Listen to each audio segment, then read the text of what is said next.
రోజు అంకెల రూపంలో కాదు సార్, అదొక మరి న్యూస్ ఈవెంట్గా, ప్రెస్ ఈవెంట్స్గా మార్చి అంకెలను చూపించేటువంటి ఒక ధోరణి కనబడతా ఉంది.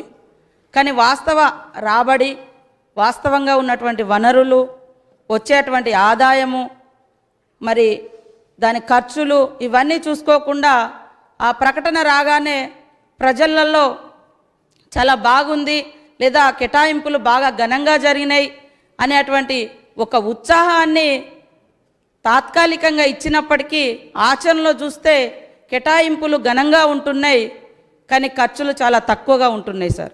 కాబట్టి న్యూస్ ఈవెంట్ ఎక్సర్సైజ్గా కాకుండా వాస్తవంగా ప్రజల యొక్క జీవన ప్రమాణాలను మార్చే విధంగా ఈ ఏడాది బడ్జెట్ను ఎప్పటికప్పుడు రివ్యూ చేసుకుంటూ మళ్ళీ నెక్స్ట్ ఇయర్ బడ్జెట్ కూడా రూపొందించుకుంటే అది బాగుంటుందని నేను భావిస్తూ ఉన్నాను సార్. అదేవిధంగా ఈరోజు సంక్షేమ పథకాలు అందించాలంటే ఖచ్చితంగా సంక్షేమం అనేది అది కాన్స్టిట్యూషనల్ రైట్ సార్. రాజ్యాంగం మనకిచ్చినటువంటి హక్కు. ఏదైతే సామాజికంగా, ఆర్థికంగా మరి వెనుకబడినటువంటి కులాలు, తెగలు, వర్గాల ప్రజలు ఉన్నారో వాళ్ళందరినీ కూడా సమాజంలో అంతరాలు లేకుండా అభివృద్ధి పదంలో తీసుకురావాలంటే ఖచ్చితంగా సంక్షేమ పథకాలు అనేది అవసరం. కానీ అది ఎవరు ఇచ్చేటువంటి దయ కాదు, లేకుంటే దానం కాదు. ఖచ్చితంగా అది రాజ్యాంగం ఇచ్చినటువంటి హక్కు. ఆ రాజ్యాంగ హక్కును ప్రతి ప్రభుత్వాలు అమలు చేయాలి. ప్రతి చివరి గుడిసె వరకు, ప్రతి చివరి ఇంటి వరకు ఎవరైతే పేదరికంలో ఉన్నారో, అసమానతలతో అభివృద్ధికి దూరంగా జీవిస్తున్నారో వాళ్ళందరికీ ఇవ్వాల్సినటువంటి బాధ్యత కూడా ఉందని తెలియజేస్తూ ఉన్నాను సార్. ఈరోజు ఈ సంక్షేమ పథకాలను కానీ రాష్ట్రాన్ని అభివృద్ధి పదంలోకి తీసుకెళ్లడానికి కానీ కేవలం అప్పులు, ఆస్తులు అమ్ముకోవడమే కాకుండా వాటి మీద ఎక్కువ రోజులు డిపెండ్ అయ్యి మరి సంక్షేమ పథకాలు కొనసాగించలేము, రాష్ట్రాన్ని అభివృద్ధి పదంలో తీసుకెళ్లలేము. కాబట్టి ఖచ్చితంగా ప్రతి ప్రభుత్వము మానవ వనరుల యొక్క అభివృద్ధి జరగాలి, వనరులను సృష్టించుకోవాలి, సంపదను పెంచుకోవాలి. మరి ప్రజానికాన్ని అభివృద్ధి పదంలోకి తీసుకురావడానికి ఆ సంక్షేమ పథకాలు ఫలాలు ఉపయోగపడాలని ఈ సందర్భంగా మరి కోరుతా ఉన్నాను సార్. అదేవిధంగా ముఖ్యంగా ఈరోజు ఈ దేశంలో వ్యవసాయంపై ఆధారపడి భూములను నమ్ముకుని జీవిస్తున్నటువంటి ప్రజలు 70% పైగా ఉన్నారు సార్. భూమి అనేది ఆత్మగౌరవానికి మరి ప్రతీక సార్. ఆత్మగౌరవాన్ని ఇస్తుంది. ఆత్మగౌరవం అనేది విద్యను అందిస్తుంది సార్. విద్య విజ్ఞానాన్ని ఇస్తుంది. విజ్ఞానం మరి విజ్ఞానవంతమైనటువంటి సమాజం ఉంటే చైతన్యవంతంగా సమాజం ఉంటుంది సార్. చైతన్యవంతమైనటువంటి జనాలు, ప్రజలు సమాజంలో ఉంటే అంతరాలు ఉండవు, ఈ అనాగరికమైనటువంటి చర్యలు కూడా ఉండవు, మరి సమాజం కూడా సుఖశాంతులతోటి విరాజిల్లుతుంది. కాబట్టి అంతరాలు తొలగిపోవడం కోసం సంక్షేమ పథకాలు విరాజిల్లాలని కూడా మేము ఈ సందర్భంగా కోరుకుంటా ఉన్నాను సార్. ముఖ్యంగా ఈ డిమాండ్స్లో చూస్తే రాష్ట్రంలో 50% పైగా ఉన్నటువంటి బీసీ జనాభాకు మరి 5,522 కోట్లు, అంటే ఈ బడ్జెట్లో 2.39% మాత్రమే కేటాయించడం జరిగింది సార్. వాళ్ళ జనాభా 50% పైగా ఉన్నారు. కాబట్టి ఇలాంటి కేటాయింపులు మరి ఆ వర్గాల మీద నిర్లక్ష్యాన్ని చూపుతూ ఉంది. ఖచ్చితంగా బడ్జెట్ పెంపకంలో ఈ బీసీ వర్గాలకు అత్యధిక ప్రాధాన్యత కూడా ఇవ్వాల్సినటువంటి అవసరం ఉంది సార్. ముఖ్యంగా ఫీజు రియంబర్స్మెంట్, గత కాంగ్రెస్ ప్రభుత్వంలో పెట్టినటువంటి ఫీజు రియంబర్స్మెంట్ బిల్స్ కూడా రాక చాలా కాలేజెస్లలో సర్టిఫికెట్లు కూడా చదువుకున్నటువంటి యువకులు పొందలేకపోతున్నారు, తీసుకొచ్చుకోలేకపోతున్నారు. దాదాపు 2 years నుంచి కూడా ఫీజు రియంబర్స్మెంట్ మరి డ్యూగా ఉంది సార్. అదేవిధంగా ఉన్నతమైనటువంటి చదువులకు రావాలంటే కూడా వాళ్ళకి ఇబ్బంది అవుతూ ఉంది. కాబట్టి మరి బడ్జెట్ కేటాయింపుల్లో బీసీ వర్గాలకు కూడా అత్యధికంగా కేటాయించాలని, బీసీ హాస్టల్స్ను కూడా పెంచాల్సినటువంటి అవసరం ఉంది. ఈరోజు గురుకులాల గురించి మనం మాట్లాడుకుంటున్నాం సార్. కానీ ఇప్పటికీ కూడా ఇంకా అద్దె భవనాలలో, ఇరుకు గదులలో ఉన్నాయి. కాబట్టి వాటి మీద ప్రభుత్వం ప్రత్యేక దృష్టి పెట్టి మరి సొంత భవనాలు నిర్మించి ఇవ్వాలని కూడా కోరుతా ఉన్నాం సార్. అదేవిధంగా బీసీ ఎడ్యుకేషన్ స్టడీ సెంటర్స్ ఏవైతే ఉన్నాయో స్టడీ సెంటర్స్ను కూడా పెంచాల్సినటువంటి అవసరం ఉంది. కార్పొరేషన్ లోన్స్ కూడా అందుబాటులోకి రాలేదు. లక్షల దరఖాస్తులు పెండింగ్లలో ఉన్నాయి. అదేవిధంగా నిరుద్యోగ యువతకు సంబంధించినటువంటి ఏదైతే ప్రభుత్వం హామీ ఇచ్చిందో నిరుద్యోగ భృతికి సంబంధించినటువంటి మరి బడ్జెట్ కూడా ఈ కేటాయింపులలో లేకపోవడం అంటే బడ్జెట్లో లేకపోవడం బాధాకరం. ఈరోజు కరోనా వచ్చిన తర్వాత అనేక మంది ప్రైవేటు సెక్టార్లలో చిరు వ్యాపారులు కానీ, చిరు వ్యాపారుల దగ్గర పనిచేసేటువంటి వాళ్ళు కానీ, ప్రైవేట్ టీచర్స్ కానీ, ప్రైవేటు లెక్చరర్స్ కానీ, ఆటో డ్రైవర్లు కానీ, ఇతరత్ర ఉద్యోగాలు ఉపాధి కోల్పోయినటువంటి వాళ్ళు కూడా ఉన్నారు. వాళ్ళందరినీ కూడా ఆదుకోవడం కోసం నిజంగా, ఎందుకంటే ధనిక రాష్ట్రం అని చెప్పుకుంటున్నాము, మరి ఆదాయం బాగా వస్తుందని చెప్పుకుంటున్నాము. గత బడ్జెట్ కంటే ఈసారి బడ్జెట్లలో అంకెలు పెంచుకొని చూపించినాము. ఆచరణలో సాధ్యమవుతుందని మీరు భావించారు కాబట్టి ఖచ్చితంగా మీరు ఇచ్చినటువంటి హామీ ప్రకారం నిరుద్యోగ యువతకు జీవన వృత్తిని కూడా అందించేందుకు బడ్జెట్లో పెట్టుంటే బాగుండేదని కూడా నేను ఈ సందర్భంగా కోరుతా ఉన్నాను సార్. అదేవిధంగా పెద్ద ఎత్తున నిరుద్యోగ యువత మరి ఉద్యోగాలు రాక ఇబ్బంది పడుతున్నారు. కనీసం వాళ్లకు స్వయం ఉపాధి పథకాల కోసం ఎక్కడికక్కడ స్మాల్ స్కేల్ ఇండస్ట్రీస్ ఏవైతే ఉన్నాయో ఉపాధి అవకాశాలను మెరుగుపరచడం కోసం ఆ బ్యాంకుల కాడికి వెళ్తే రుణాలు ఇచ్చేటువంటి పరిస్థితి లేదు, నమ్మే పరిస్థితి లేదు కింది వర్గాలను. కాబట్టి ఎలాంటి షూరిటీ లేకుండా ఈ బ్యాంకుల ద్వారా నిరుద్యోగ యువతకు ఉపాధి అవకాశాలను మెరుగుపరచడం కోసం బ్యాంకు రుణాలు కూడా ఇప్పించి వాళ్ళను నిలబెట్టాలని కూడా ఈ సందర్భంగా కోరుతా ఉన్నాను సార్. ఈరోజు దళితులకు సంబంధించి చూస్తే సార్, మరి గత బడ్జెట్లో కేటాయించినా కూడా పూర్తిగా ఖర్చు పెట్టలేకపోయారు. ఈరోజు ఏదైతే మీరు ఇచ్చినటువంటి భూమి ఆత్మగౌరవానికి ప్రతీక కాబట్టి ప్రతి దళితునికి 3 ఎకరాల భూమి ఇస్తామని వాగ్దానం చేసి ఉన్నారో అది కలగానే మిగిలిపోయింది, ఇవ్వలేకపోయారు. గత బడ్జెట్ పరిస్థితి అట్లే ఉంది, ఈసారి అయితే దాన్ని ఊసే లేదు. ఈరోజు మరి వాళ్ళ యొక్క ఉన్నటువంటి ఎకరం అరెకరం భూములు కూడా ఇక్కడ ఉన్నటువంటి ఎమ్మెల్యేలకు అందరూ తెలుసు. మనం ఏదైతే మరి రైతు భవనాలు కానీ అవి వద్దని మేము అనట్లేదు, ప్రకృతి వనాలు కానీ శ్మశాన వాటికలకు కానీ ఇది గవర్నమెంట్ భూమి అని చెప్పి ఆ భూములని మనం తీసేసుకుంటున్నాం. తీసుకున్నప్పుడు కనీసం వాళ్ళకి ఎంతో కొంత ఖరీదైన కట్టించిస్తే వాళ్ళ యొక్క జీవనాధారాన్ని మనం విధ్వంసం చేసిన వాళ్ళం కాకుంటుంటాం.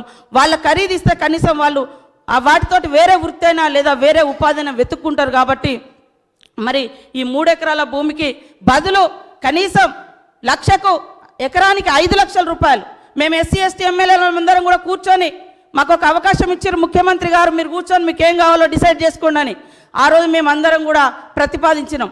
భూమి ఇవ్వలేని పరిస్థితులలో, భూమి కొనుగోలు చేయలేని పరిస్థితులలో కనీసం ఎకరానికి 5 లక్షల చొప్పున ప్రతి గిరిజన ప్రతి దళిత కుటుంబానికి 15 లక్షల రూపాయలైనా వారి అకౌంట్లలో వేయండి అని కూడా ఈ సందర్భంగా మిమ్మల్ని మీ ద్వారా ప్రభుత్వం దృష్టికి తీసుకొస్తున్నా సార్. అదేవిధంగా సార్ ఈరోజు మరి ఎస్సీ గురుకులాలకు సంబంధించి కూడా సొంత భవనాలు లేనటువంటి పరిస్థితి సార్. అదేవిధంగా నిత్యావసర వస్తువులు కానీ కాస్మెటిక్స్ ఛార్జెస్ కానీ ఇవన్నీ పెరిగిన దృష్ట్యా పిల్లలకు ఇచ్చేటువంటి కాస్మెటిక్ ఛార్జెస్ కానీ ఇతర మెడ్ ఛార్జెస్లు కానీ సరిపోనటువంటి పరిస్థితి ఉంది. కాబట్టి మరి వాటిని కూడా పెంచాలని కోరుతూ దళిత గిరిజనులకు ఇచ్చినటువంటి సబ్సిడీ వెహికల్స్ కానీ సబ్సిడీ కానీ అవి సకాలంలో అందక ఇబ్బంది పడతా ఉన్నారు. వెంటనే ఆ సబ్సిడీ కూడా అందించి మరి వాళ్ళని ఆర్థికంగా ఎదిగేందుకు తోడ్పాటు కల్పించాలని కోరుతా ఉన్నాం సార్. ముఖ్యంగా ఎస్సీ ఎస్టీలు అయితే బ్యాంకుల కాడికి పోతే బ్యాంకర్స్ ఆ బ్యాంకు మెట్లు కూడా ఇప్పటివరకు ఎక్కనివ్వట్లేదు, ఆ కార్పొరేషన్ లోన్స్ కూడా రావడం లేదు. ఇవాళ మా ములుగు చూస్తే 2000 మంది అప్లై చేస్తే మనం ఇచ్చింది 140 మందికి శాంక్షన్ ఇచ్చినాం సార్. అంటే కనీసం ములుగు చిన్న జిల్లా, ఇట్లాంటి పరిస్థితి ఉంది. కాబట్టి ఉపాధి అవకాశాలు ఎట్లా ఉద్యోగాలు వస్తలేవు, కనీసం స్వయం ఉపాధి అవకాశాలను పెంచే విధంగా ప్రభుత్వము వారికి బ్యాంకుల ద్వారా లేదా సబ్సిడీ ద్వారా రుణాలు మంజూరు చేసి వాళ్ళ కాళ్ళ మీద వాళ్ళు నిలబడే విధంగా మరి కృషి చేయాలని ఈ సందర్భంగా కోరుతా ఉన్నాం సార్. అదేవిధంగా డాక్టర్ బిఆర్ అంబేద్కర్ గారి యొక్క 125 అడుగుల విగ్రహాన్ని అదేవిధంగా అంబేద్కర్ టవర్ నిర్మాణం పనులను కూడా మరి పూర్తి చేయాలని కంప్లీట్ చేయాలని కోరుతా ఉన్నాను సార్. అదేవిధంగా రాష్ట్ర వ్యాప్తంగా ఇప్పటి వరకు ఎస్సీ సంక్షేమ శాఖలో 124 అద్దె భవనాలలో నడుస్తుంది సార్. కాబట్టి ఆ అద్దె భవనాలు కాకుండా మరి వెంటనే సొంత భవనాలు నిర్మించి ఇవ్వాలని కోరుతా ఉన్నాం సార్. ఎస్టీలకు సంబంధించి చూస్తే సార్ మరి ప్రభుత్వము ఆ రోజు చెప్పింది మేమెంతో మాకంత జనాభా పెరిగిన జనాభాకు అనుగుణంగా ఖచ్చితంగా 12% రిజర్వేషన్ కల్పిస్తే ఈ రాష్ట్రంలో మేము పంచాలు పెట్టుకొని కొట్లాడుకునే పరిస్థితి కాకుండా రిజర్వేషన్లు పెంచండి, మా వర్గాలకు పంచండి, ఈ తగాదు లేకుండా సమస్యలు పరిష్కరించండి అని కూడా ఈ సందర్భంగా కోరుతా ఉన్నాను సార్. ముఖ్యంగా పోడు భూముల సమస్య నేను ఇప్పటికే చాలాసార్లు ఈ సబ్జెక్టు మాట్లాడినా ముఖ్యమంత్రి గారు కూడా ఆన్సర్ ఇచ్చారు. ఈరోజు మేము ఇక్కడనే ఉన్నాం సార్.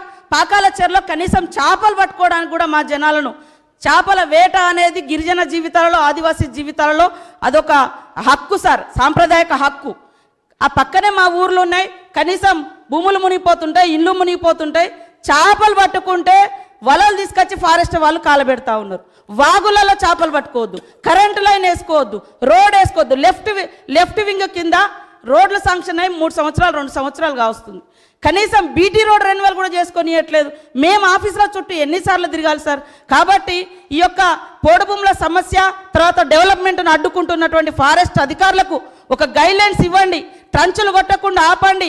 ఆర్ఓఎఫ్ఆర్ చట్టం కింద ఏదైతే కేంద్ర ప్రభుత్వం చట్టం ఇచ్చిందో, ఆ రోజు యూపీఏ చైర్పర్సన్ సోనియా గాంధీ గారి నాయకత్వంలో మన ముఖ్యమంత్రి గారు కూడా ఆ రోజు మినిస్టర్గా ఉన్నారు, ఆ రోజు ఎంపీగా ఉన్నారు. మేము అడవులను కొట్టాలని కాదు, కొట్టినటువంటి అడవులకు, భూములకు సాగునీటి ఇవ్వండి, పట్టాలు ఇవ్వండి, రైతు బంధు ఇవ్వండి, రుణమాఫీ చేయండి. మేము కూడా ఈ సమాజంలో ఎక్కడో దూరంగా కాకుండా ఆ దూరంగా బతికిన స్వేచ్ఛగా, ఆర్థికంగా అభివృద్ధి పదంలో జీవించేందుకు అవకాశం కల్పించండి. దయచేసి మీ ద్వారా మళ్ళొకసారి కోరుతా ఉన్నా, నిన్నటికి నిన్న గూడూరులో పట్టాలు ఇచ్చిర్రు. కేసీఆర్ ప్రభుత్వం వచ్చినాక కూడా ఈ ప్రభుత్వం కూడా పట్టాలు రెన్యువల్ చేసింది, అయినా కూడా ట్రెంచులు కొట్టిరు. మా దగ్గర కూడా మేము పట్టాలు ఇచ్చినాం గతంలో 2009లో, మళ్ళీ మన పట్టాలు వచ్చినాయి, అయినా కూడా ఇది మీరు అక్రమం అంటున్నారు. అరే అక్రమమో సక్రమమో తేలాలంటే కూడా కనీసము పాత పట్టాలను కూడా వీళ్ళు గౌరవించకుంటే ఎట్లా సార్? మా పరిస్థితి ఎవరికి చెప్పుకోవాలి? అందుకోసం ముఖ్యమంత్రి గారు దయచేసి ఈ సమస్యకు తొందరగా పరిష్కారం చూపించండి, ట్రెంచులు కొట్టడం బంద్ చేయమని చెప్పండి. మా జీవనాధార హక్కులైనటువంటి కనీస సాంప్రదాయక జీవనాధారాన్ని దెబ్బ కొట్టకుండా మరి కాపాడాలని కూడా ఈ సందర్భంగా కోరుతా ఉన్నాను సార్. అదేవిధంగా వ్యవసాయ అభివృద్ధి కోసం చెక్ డ్యామ్లు అడిగినాం సార్. ఏమన్నంటే ఇది ఫారెస్ట్. అరే అడవే ఉండదు, అక్కడ వాగు బారుతుంది, వాగులలో చెక్ డ్యామ్ కట్టట్లేదు. మేము ఇంతగానం అడిగితే మాకు గోదావరి నీళ్ళు పోతున్నాయి, వాగులు పోతున్నాయి, వంకలు పొర్లుతున్నాయి, కానీ మాకు నీళ్లు రానటువంటి పరిస్థితి ఉంది. కాబట్టి దయచేసి పోడు వ్యవసాయం తగ్గాలన్నా, తక్కువ విస్తీర్ణంలో ఎక్కువ పంట వచ్చినప్పుడు తప్పకుండా ఇంకొక వైపు పోరు జనాలు. కాబట్టి ఈ 2 పంటలకు నీళ్ళు ఇవ్వండి, పట్టాలకు భూములు ఇవ్వండి, ఫారెస్ట్ వాళ్ళ ఇబ్బందులను తొలగించండి. టైగర్ జోన్ పేరుతోటి మమ్మల్ని కనీసం అడవులలోకి వెళ్ళి ఓ చీపురో, కాయో, గడ్డో ఏదైనా తెచ్చుకుందామంటే కూడా అరే ఒంటి మీద కనీసం ఒక కొడవలు అంటే పక్కమటి కొడవలు పట్టుకోదామన్నా, కనీసం గొడ్డలు నెత్తి మీద అంటే భుజం మీద పెట్టుకుందామన్నా కూడా లేకుండా ఇబ్బంది అవుతా ఉంది. కాబట్టి మా ఏరియాలో చూస్తే పాకాల నుంచి పాకాల కొత్త కూడా రోడ్ పాతదే సార్, ఆల్రెడీ పాతదే. ఇప్పటికి 3 ఏళ్ళు శాంక్షన్ అయ్యి దానికి డబ్బులు, బీటీ రోడ్ ఉంది, రెన్యువల్ చేసుకుందామంటే లేదా మండలం ప్రజలు బయటికి పోలేని పరిస్థితి ఉంది సార్. ఇది నా పరిస్థితి, నాదే కాదు, ఉత్తర తెలంగాణలో ఉన్నటువంటి ప్రతి అటవీ ప్రాంత బిడ్డల పరిస్థితి ఇదే, నల్లమలలో ఉన్నటువంటి ప్రాంత పరిస్థితి ఇదే. కాబట్టి సమస్యలు అంటే కేవలం మైదానాలలో లేవు, మా అటవీ ప్రాంతంలో కూడా ప్రజలు ఉన్నారు, గిరిజనులు ఉన్నారు. వాళ్ళ సమస్యలు మీరు మనసు పెట్టి పరిష్కరించండి అని కూడా ఈ సందర్భంగా కోరుతా ఉన్నాను సార్.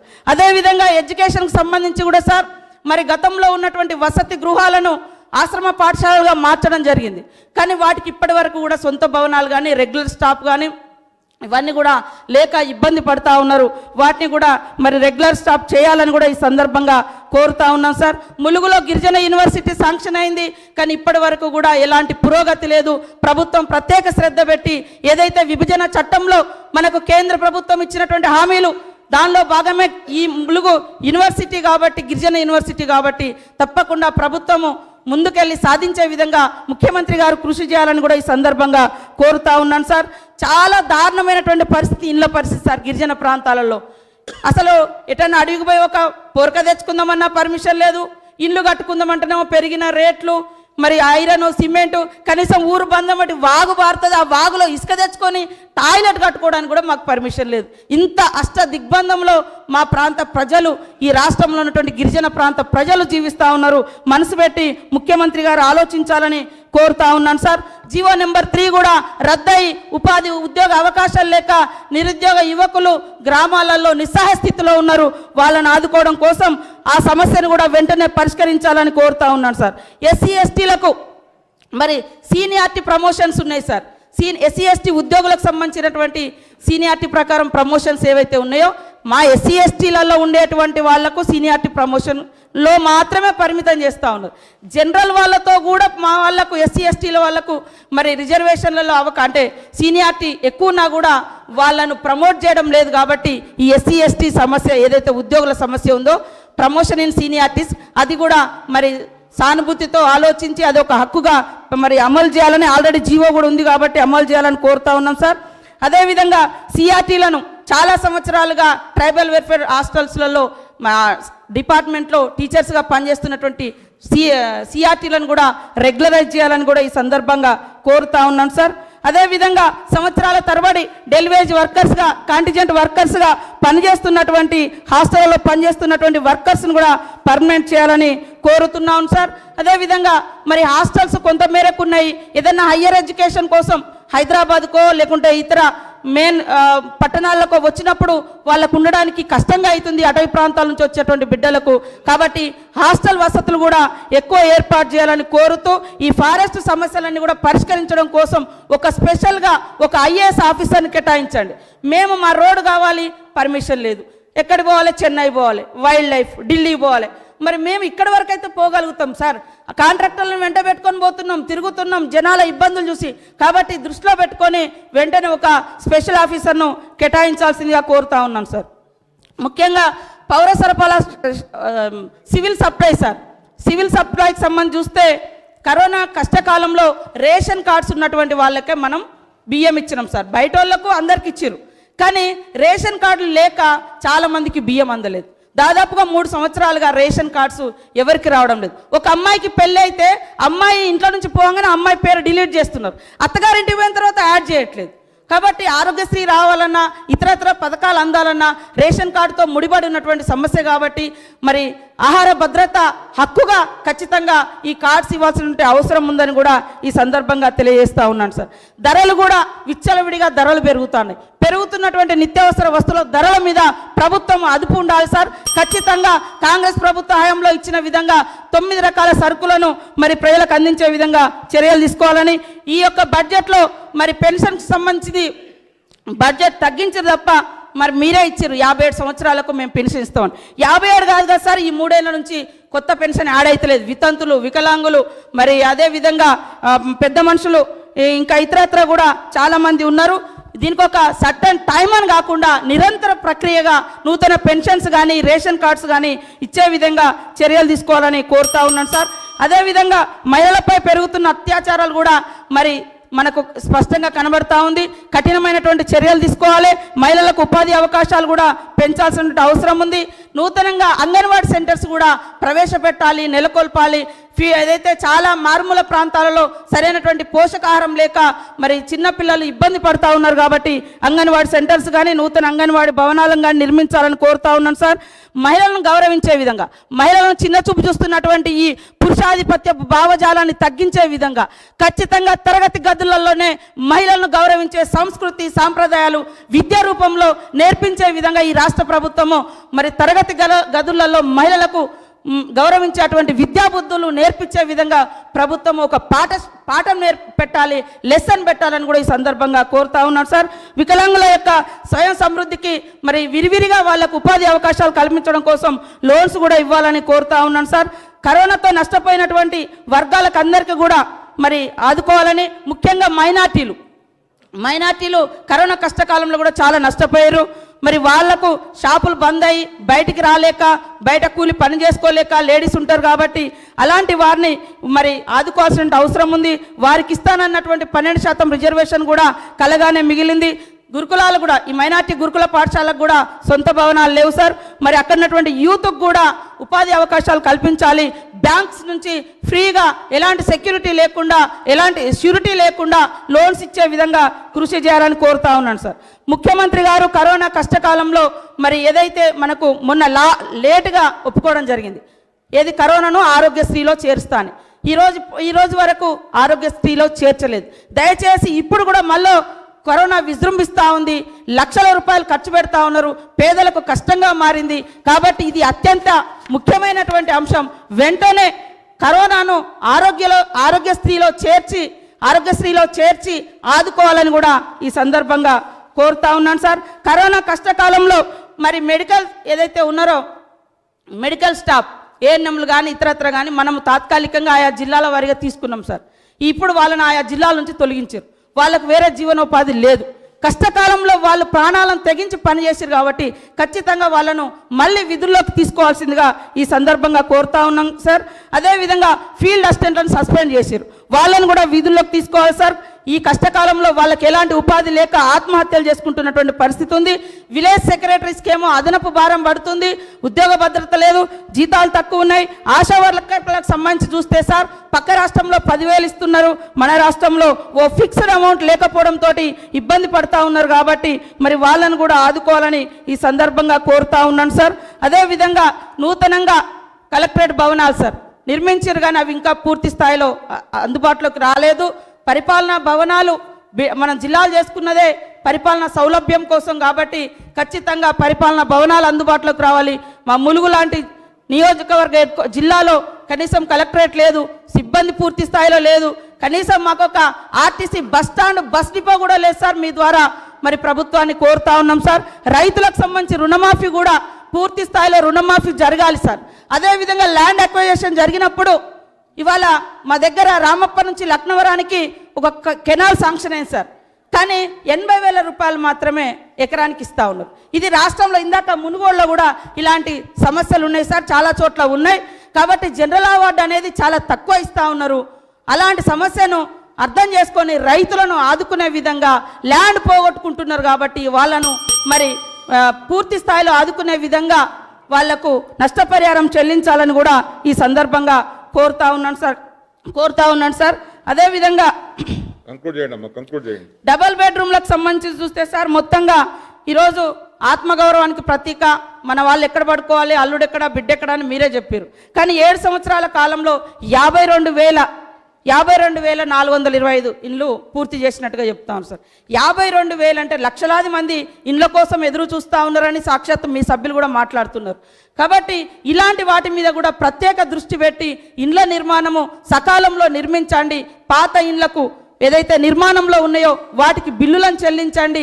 కష్టంగా మారింది, జనాలు సొంతంగా ఇండ్లు కట్టుకోలేని పరిస్థితిలో ఉన్నారు. కాబట్టి మరి ఇండ్ల నిర్మాణాన్ని వేగవంతం చేయాలని ఈ సందర్భంగా కోరుతా ఉన్నాం సార్. అదేవిధంగా రాష్ట్రంలో శాంతి భద్రతలకు సంబంధించి చూస్తే ఇవాళ నడి రోడ్ల మీద తెగించి హత్యలు చేసేటువంటి దారుణమైనటువంటి పరిస్థితులు నెలకొన్నాయి. అలాంటి వారిని కఠినంగా శిక్షించాలి. నిన్నటికి నిన్న అడ్వకేట్ దంపతులు వామన్రావు హత్య మనకు తెలుసు.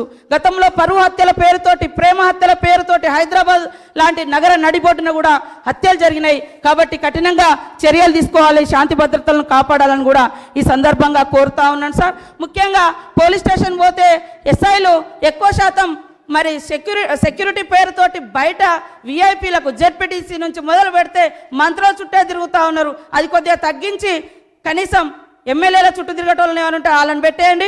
కానీ జనాలకు వచ్చినటువంటి వాళ్ళకు జవాబులు చెప్పడానికి, వాళ్ళ సమస్యలు పరిష్కరించడానికి కూడా లోకల్ పోలీస్ స్టేషన్లు అందుబాటులో విధంగా ఉండే విధంగా చర్యలు తీసుకోవాలని.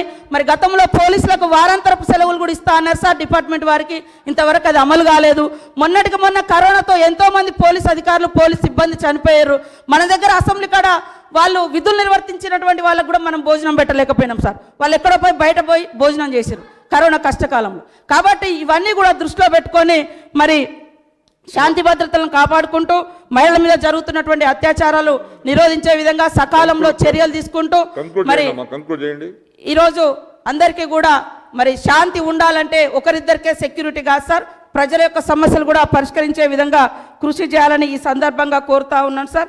ఈరోజు మరి ముఖ్యంగా నేను ఒకటే ప్రస్తావిస్తా ఉన్నా సార్, ఈ బడ్జెట్లో ఏదైతే ఇంకా వెనుకబడినటువంటి ప్రాంతాల ప్రజలకు పూర్తి స్థాయిలో కేటాయింపులు జరగలేదు, జరిగినటువంటి కేటాయింపులు కూడా అక్కడి దాకా చేరేందుకైనా కనీసం ప్రభుత్వము చొరవ తీసుకొని మండల స్థాయిలో మరి రివ్యూ చేసి, జిల్లా స్థాయిలో రివ్యూ చేసి పథకాలు అర్హులైనటువంటి వాళ్లకు అందే విధంగా ఈ సంక్షేమ పథకాలు ప్రతి ఒక్కరికి పేద వర్గాలకు అందే విధంగా చర్యలు తీసుకోవాలని, చొరవ తీసుకోవాలని ప్రభుత్వాన్ని డిమాండ్ చేస్తూ ఉన్నాను సార్.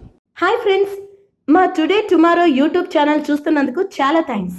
మరిన్ని లేటెస్ట్ వీడియోస్ కోసం వెంటనే సబ్స్క్రైబ్ చేయండి. అలాగే ఈ బెల్ ని కూడా రింగ్ చేసేయండి. మా నోటిఫికేషన్స్ అన్ని మీ మొబైల్లో వస్తాయి. అలాగే మా వీడియోస్ మీకు నచ్చితే లైక్ చేయండి, షేర్ చేయండి, నచ్చకపోతే కామెంట్ చేయండి.